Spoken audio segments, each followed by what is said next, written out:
So this video is supposed to be about why you don't need to buy a new camera because the one you have is already good enough. And instead, I ended up pre-ordering a Sony FX6. Let's talk about it.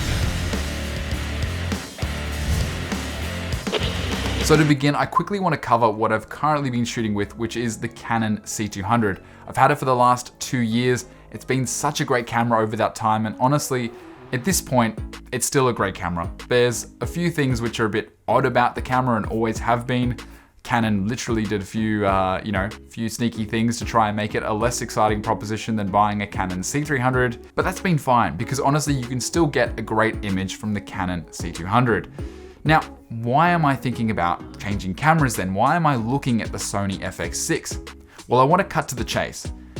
Out of all the amazing camera releases that have come out this year, and I'm talking about the ones mainly at the end here, the Canon C70, the Red Komodo, and also the Sony FX6, every single one of them is going to get you a great image. There's no one that's better than the other in terms of just outright wins the competition, because depending who you are, depending on your workflow and what you do, every camera is different.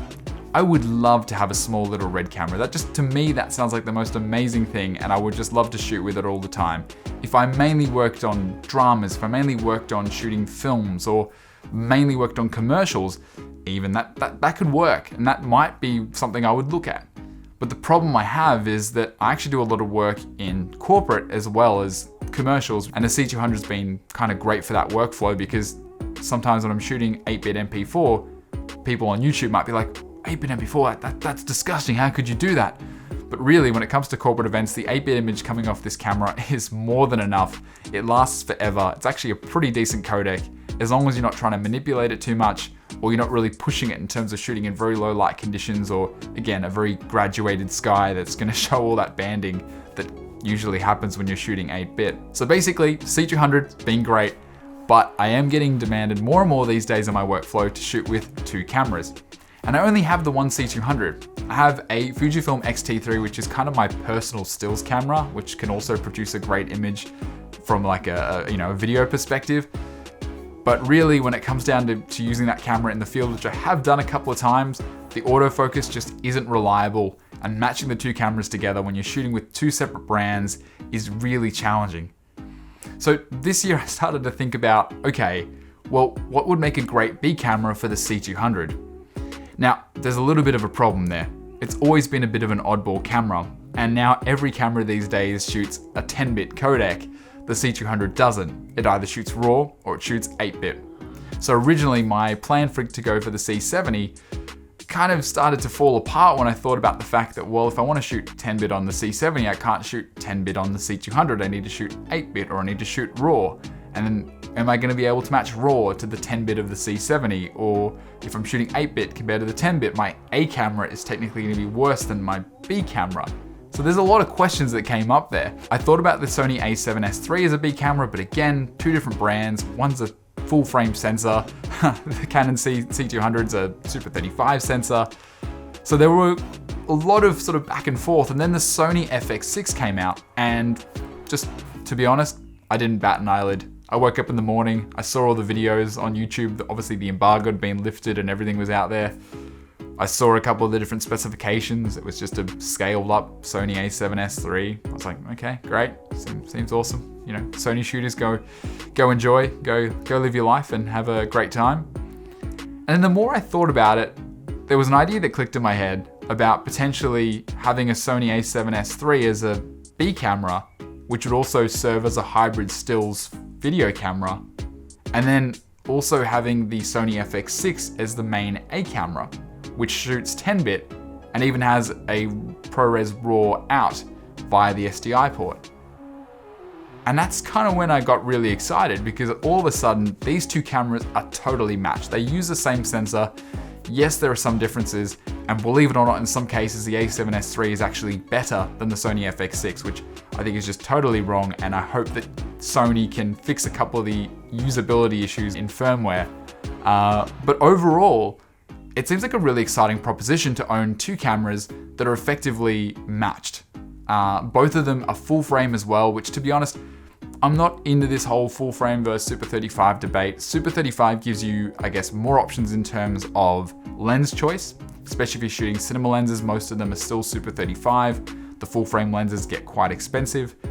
There is no Super 35 mode on the Sony FX6 and the Sony A7S III without sort of degrading quality, because they are just 4K sensors, and as soon as you try and punch in on them, you are losing quality. So that's a bit of a downside potentially, but at the same time, if you invest in a couple of good Sony lenses, maybe some Sony G Master lenses that work cross between both cameras, it's still sounding like a really good proposition. Not only that, I guess if I wanted to go the Canon equivalent, the C70, the A camera to the C70 would be the Canon C300 Mark III, which both share the same DGO sensor. That's dual gain output, by the way, in case you haven't, read into that just yet. But effectively, that's a much more expensive proposition. In fact, I did the math on both cameras. If I'm getting an A7S III and an FX6, I'm looking at about 15,000 Australian dollars, probably just a little bit more than that. Whereas with the Canon C70 and C300 Mark III, it's closer to $30,000, literally double the price. And I know some people will probably come back to me and go, well, Matt, the equivalent to the A7S III wouldn't be the Canon C70, it would be the Canon R5. But obviously, given the Canon R5's tendency to overheat and potentially not be very reliable, I wouldn't put that as a professional production tool. I just wouldn't go anywhere near it, because I couldn't rely on it for any kind of work that I was doing, especially if I was shooting interviews, which I do a lot of using two cameras. So what I wanted to say in this video is effectively, your camera that you're shooting on right now might be more than good enough. Especially in my case, if I'm looking at the C200, I'm looking at the lens, it is a great camera. I'm very happy with the image coming off this camera, and I'm very sad to think about the idea that I might be selling it at some point soon. But at the same time, you need to have a camera that suits your workflow, and potentially in some cases, cameras that suit your workflow. And I think having two cameras that are a little bit odd in terms of a Fujifilm and a Canon, over time that started to get a little bit more challenging as more and more clients are demanding that kind of work. Now, the FX6 looks super exciting. It's no slouch. All these cameras which have come out are no slouch. The Red Komodo, a little small red camera, can shoot 6K internally with a global shutter. The Canon C70 is my dream in terms of having a very small Canon EOS cinema camera, and I love the image coming off the Canon cameras. And not only that, the usability is so much better than Sony. And this is going to be the deciding factor with me on these cameras. Is the Sony FX6 is a great camera. On paper, it has some amazing specifications, but when it comes to using the camera, this seems to be where most people are giving the negative feedback. And that to me is a little bit worrying, because that's exactly the reason why back in the day I chose the C200 over the Panasonic EVA1. It wasn't just the fact that I'm not a Panasonic fan. It actually had an EF mount, believe it or not.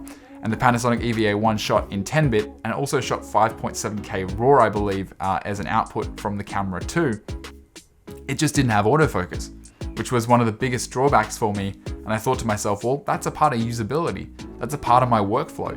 And I am so glad that I ended up buying a camera that did have autofocus, that has been just such a joy to use over the last few years. And to think about selling it for potentially a worse user experience is something that's just not super enticing. So I hope everyone else who's going through this bit of emotion at the moment of, do I get a C70? Do I get a Red Komodo? Do I go with Sony FX6? Have a little bit of a think, because all of those cameras are great cameras. Every video I've watched on YouTube about the people who've used those cameras have nothing but nice things to say. If you're a Red fan, clearly loving the Komodo. If you're a Canon fan, clearly the C70 is just nothing beats it. And if you're a Sony fan, you're loving the FX9. No, you're not loving the FX9 anymore, are you?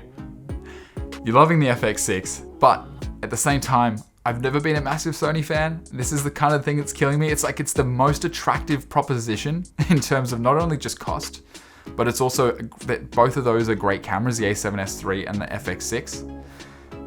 E-mount, I've never been a massive fan of E-mount lenses. I was very happy when I moved to Canon a couple of years back and came back into the Canon ecosystem. And I am going to keep doing my absolute best to try and find a way to make Canon work, but right now my name is still down for a Sony FX6.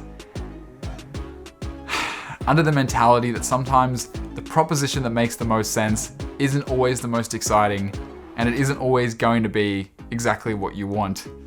But at the same time, if these two cameras come into fruition and I guess deliver what I'm looking for in terms of just being very reliable for client work, and hopefully the usability is not that terrible, especially for the FX6. It seems like the A7S III will actually have a better user experience than the FX6, which is kind of what blows my mind. But anyway, otherwise, I think it's gonna make an amazing camera that'll take hopefully my productions to the next level in 2021. But again, don't put too much emphasis on the camera. If you have a great camera already, you probably don't need to sell it for one of these, unless of course you have clients demanding a lot of 2-camera work, in which case, unfortunately the C200 was always going to be the oddball that didn't really match with anything.